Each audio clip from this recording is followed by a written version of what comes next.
I'm Haley.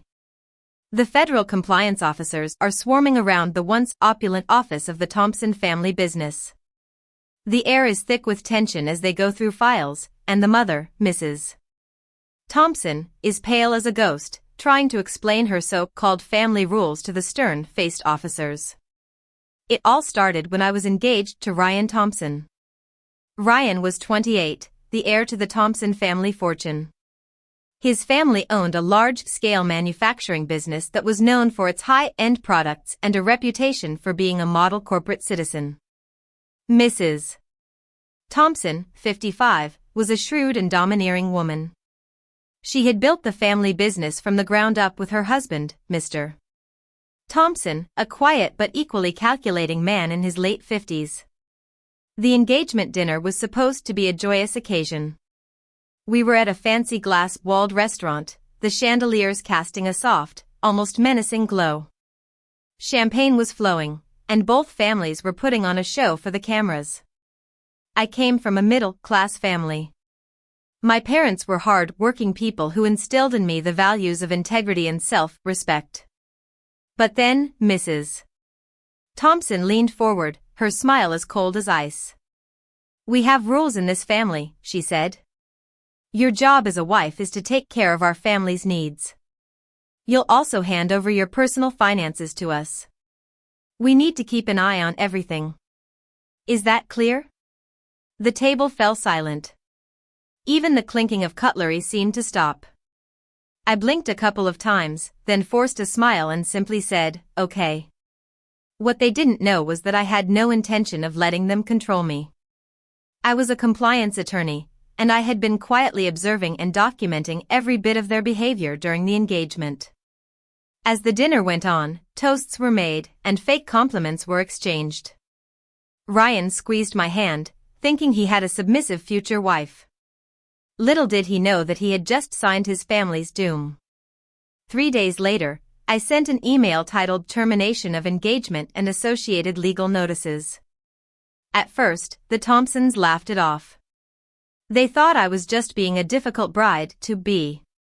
But then, the letters started arriving. Letters from different regulatory bodies, demanding investigations into their business practices. During the engagement, I had initiated a routine audit as part of my due diligence before marriage. What I found was shocking.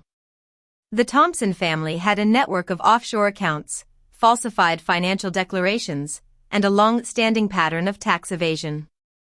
It was like a house of cards waiting to fall. As the regulatory investigation gained momentum, it became clear that this was no ordinary breakup. The engagement ring was returned, along with subpoenas for the entire Thompson family. Mrs. Thompson, who had once demanded my obedience, was now in a position where she had to justify her family's actions to the federal compliance officers. "Ryan keeps calling me, but I don't answer. He cost himself a wedding, and his family is losing their legacy. Some lessons are indeed very expensive. So, I ask you, what would you have done in my place?" If you enjoyed this story, subscribe to this channel for more jaw-dropping revenge tales where the quiet ones always have the loudest endings. The Thompson family's business, once a symbol of success and respect, is now on the verge of collapse. The news has spread like wildfire, and their reputation has been shattered. I know that what I did was right. I couldn't let them get away with their unethical practices, and I certainly wasn't going to be a part of a family that tried to control me. I remember the day I first met Ryan. It was at a business event. He was charming and seemed like a nice guy. We started dating, and things moved quickly. Before I knew it, he proposed, and I said yes. I was excited about our future together, but little did I know the storm that was brewing. As our relationship progressed, I started to notice some strange things.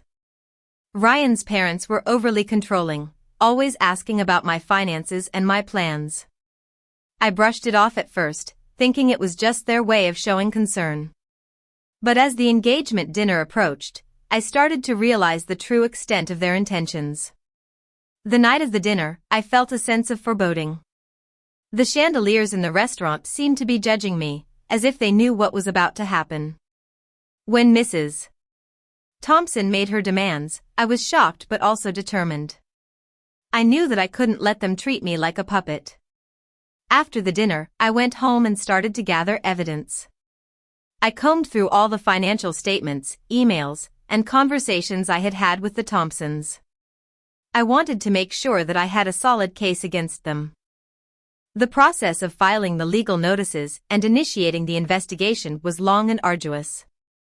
There were many sleepless nights, but I was driven by a sense of justice. I knew that I was doing the right thing, not just for myself but for all the people who had been affected by the Thompsons' unethical behavior.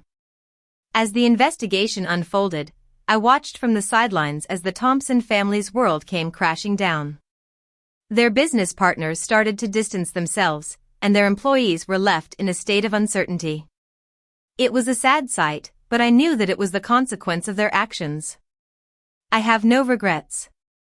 I may have lost a potential marriage, but I gained my freedom and my integrity.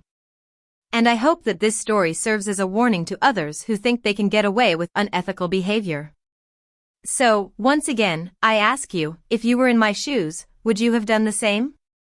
And if you want to hear more stories like this, don't forget to subscribe to this channel.